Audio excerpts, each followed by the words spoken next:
ذرا سوچے تو صحیح. اور پھر ایک جگہ تو ارشاد فرمایا جو آپ بارہا ذکر کرنے کے وقت میں ہمارے الحمدللہ ذاکر سے سنتے ہیں, مولانا رفیق عالم صاحب قبلہ سے بھی اور دیگر جو بھی ذکر کرنے والے ذاکر ہوتے ہیں ان سے آپ سنتے ہیں کہ اللہ تعالیٰ فرماتا ہے فاذکرونی اذکرکم, تم میرا ذکر کرو میں تمہارا چرچا کروں گا. سبحان اللہ. یہ کتنی بڑی نعمت ہے, یہ معمولی چیز نہیں ہے. ہم ایسے ہی کہہ کے گزر جاتے ہیں, مگر اس کی گہرائی کی طرف کو جب غور و فکر کیا جائے تو پتہ چلے گا کہ یار اگر علاقے کا منسٹر یاد کر لے تو آدمی کا سینہ چوڑا ہو جاتا ہے کہ بھئی تمہیں تو منسٹر صاحب یاد کر رہے تھے, اور پھر اگر کوئی کیبنٹ منتری ہو تو اور زیادہ, اور پھر کوئی مکھیہ منتری یاد کر لے تو پھر تو مطلب بھولے نہ سمائے گا, وہ تو زمین پہ ایسے جیسے پیر ہی نہیں رکھے گا.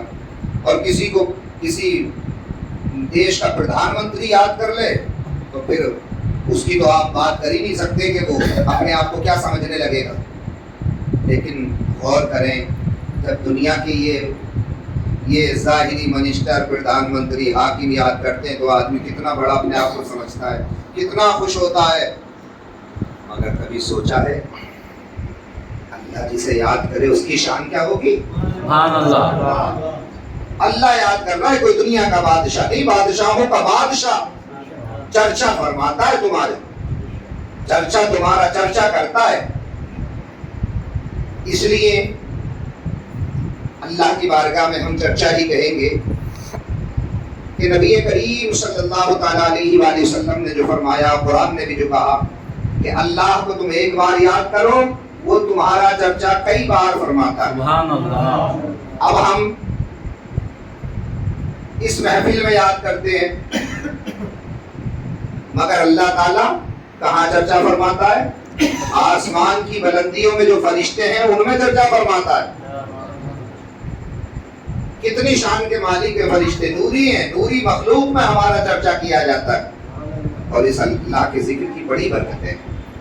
حضرت رابعہ بصریہ سے کسی نے کہا تھا اللہ اللہ کا ذکر کرتی ہو, اللہ نے کیا مقام عطا فرمایا آپ کو؟ فرمایا باطنی کی تو چھوڑ ظاہری دکھاؤ, رات دن اللہ کا ذکر کرتی تھی. تو رابعہ بصریہ نے کہا کہ دیکھ سامنے پہاڑ ہے. کہاں پہاڑ ہے؟ آپ نے کہا, انگلی اٹھائی اور کہا ایسے اوپر سے لائی نیچے کو, اللہ اکبر. دیکھنے والوں نے دیکھا کہ پہاڑ بیچ میں سے لکیر کھنچ گئی, دونوں حصے الگ الگ پڑ گئے. اللہ اکبر. دیکھا تو نے اللہ کے ذکر کی طاقت. آپ نے فرمایا کیا ہے اصل میں, کیا ہے کہ ہماری رگوں میں اس طریقے سے نہیں اتر پایا ابھی ذکر, جو اس ذکر کی پاور ہے. اس کی پاور اپنی جگہ ہے, مگر ہم اتنے نہیں ڈوب پائے اس دریا میں کہ ہمارے اندر بھی وہ طاقت آئے. اللہ کرے ہمیں بھی نصیب ہو. راستہ بند تو نہیں ہے نا, یہ نبوت کا معاملہ تو نہیں ہے, راستہ بند نہیں ہے. اللہ جسے ولایت عطا فرما دے. تو نبی کریم صلی اللہ تعالیٰ علیہ وسلم کے غلاموں حضرت رابعہ بصریہ نے ایسے کھینچا تو دونوں پہاڑوں کے بیچ میں فاصلہ پیدا ہو گیا. کہا یہ ہے اللہ کے ذکر کی طاقت. اس کے بعد آپ نے کہا چل ہٹا میں ملائے دیتی. تو آپ نے نیچے سے انگلی اوپر کو کی, اللہ اکبر, تو وہ آپس میں ملا. یہ اللہ کے ذکر کی برکت ہے. آپ نہیں سنتے بارہا بچپن سے, بلکہ 4 آدمی بیٹھ کر کے بھی وہ سناتے تھے داستان یوسف, طرح طرح کے. حالانکہ وہ داستان یوسف میں بہت سی وہ ایک الگ عنوان ہے کہ داستان یوسف جو کتاب لکھی گئی ہے اس میں بہت سے معاملات جو ہیں اہل سنت کے معاملات کے عقائد کے برابر نہیں ہیں, لیکن قرآن میں پورا تذکرہ موجود ہے. اہل سنت نے جو کتابیں لکھی ہیں انہیں پڑھیں, الحمدللہ اس سے عقیدہ بھی محفوظ رہتا ہے, اور بڑوں کے ادب اور کیا کیا مقام ہے ان کے, وہ اہل سنت ہی کی کتابوں سے پتہ چلتا ہے. تو حضرت یوسف علیہ السلام, ان کی محبت میں جناب زلیخا نابینا تک ہو گئی, آنکھوں کی روشنی چلی گئی. اپنے بت کے آگے روتی تھی جب تک وہ اللہ پہ ایمان نہیں لائی تھی. اپنے بت کے آگے روتی تھی, اے بت میرے یوسف سے ملا دے, اے میرے بت, اے میرے خدا یوسف سے ملا دے, اے میرے خدا یوسف سے ملا دے. ایک دن خیال آیا کتنے دنوں سے مانگ رہی ہوں اور محبت یوسف سے کرتی ہوں, یوسف کے خدا سے کیوں نہ مانگ لوں. خیال آ گیا, کہ یوسف سے محبت کرتی ہوں تو یوسف کے خدا سے ہی مانگنا چاہیے. تو حضرت جناب زلیخا فوراً اپنے بت کو توڑ ڈالا کہ تو کسی کام کا نہیں ہے. اب خدا بھی مجھے یوسف والا چاہیے. اب خدا بھی مجھے یوسف والا ہی چاہیے. جناب زلیخا نے رضی اللہ تعالیٰ عنہ انہوں نے اللہ اکبر بعد میں کیونکہ ایمان لے آئی اور بیوی بنی حضرت یوسف علیہ السلام کی. تو انہوں نے ایک بار رب کو پکارا تھا, اے یوسف کے خدا یا اللہ تجھے یوسف بھی مانتا ہے, میں بھی آج سے تجھ پہ ایمان لاتی ہوں اور مالک تجھ سے مانگتی ہوں یوسف عطا کر دے. سبحان اللہ. حضرت یوسف علیہ السلام اپنے لشکر جرار کے ساتھ کسی دوسرے راستے سے جا رہے تھے.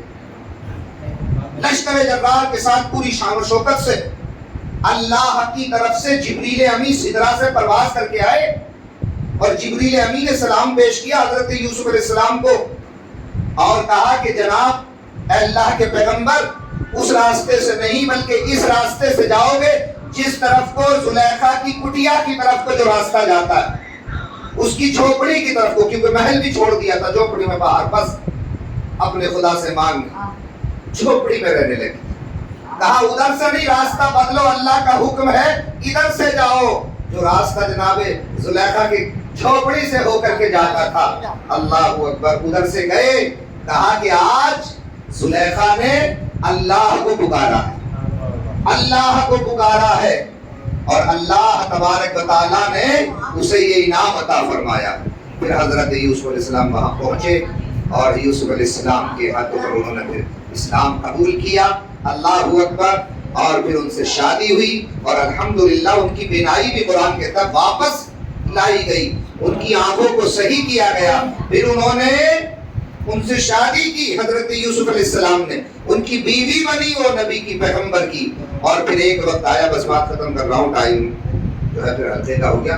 پھر ایک وقت آیا کہ جناب سیدہ زلیخا رضی اللہ تعالیٰ, ایک وقت تھا کہ دیوانی ہو گئی تھی, آنکھیں کی روشنی چلی گئی تھی, روتے روتے سب کچھ چھوڑ دیا تھا, محل چھوڑ دیا تھا, سب کچھ, بس عشق یوسف.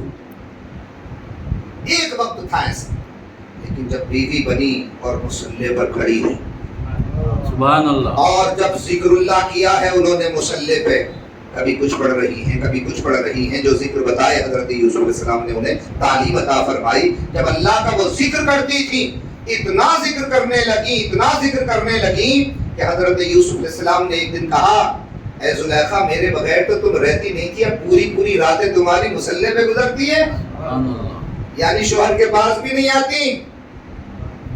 اللہ اکبر. جناب سیدہ زلیخا نے کہا تھا, حضور میرے خاوند ہیں, آپ سر کے تاج ہیں, مجھے معاف کر دینا, آپ کے حق ہیں مجھ پر, کوئی کوتاہی رہ جائے تو مجھے معاف کر دینا, مگر جب تک تمہارے رب کو نہیں دیکھا تھا تمہاری عاشق تھی. اب جو ہے جب اللہ کا ذکر کرتی ہوں اور جو جلوے نظر آتے ہیں, بس دل کرتا ہے کہ اللہ کے ذکر میں لگی رہے, اللہ کے ذکر میں لگی رہے, اللہ کے ذکر میں لگی رہے, میرے خاوند میری کوتاہیوں کو معاف کر دینا.